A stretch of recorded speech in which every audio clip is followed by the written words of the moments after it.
Favorite thing in all of writing is naming stuff, and I particularly love naming ships.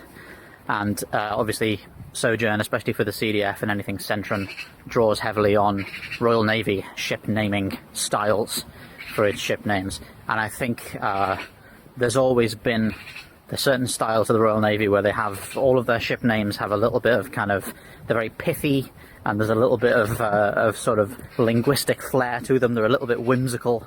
And I think it's a great way to sidestep the usual, I'm always reminded the Second World War, we gave a bunch of Flower-class corvettes to the Americans, and when they received them, they renamed them Action Class. Come on, folks, are you really that ashamed of sailing around in something named after a flower? All of those ships had great names, Foxglove and all that kind of stuff. Like, flowers generate some really cool ship names. But no, you don't want to go for these blunt kind of action and liberty and freedom and revenge and all these kind of generic things. And especially if you're doing like a big space evil empire, don't go ahead and call everything Devastator and Annihilator and all this stuff. It's no dice.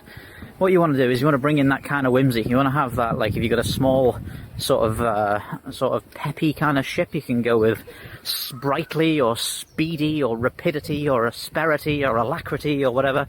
Those kind of little bits of linguistic flair.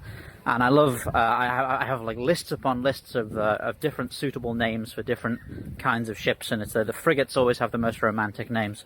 Big lists. So some of the favourites I've done for Sojourn are like Dalliance and stuff like that. I was really pleased with that one. Vanquisher. Vanquisher's named after a ship from the Dunkirk evacuation, a British frigate, destroyer rather. Yeah, it's just like you want to inject that little sense of romanticism in there, that kind of vigor and peppy kind of wink to the camera kind of names.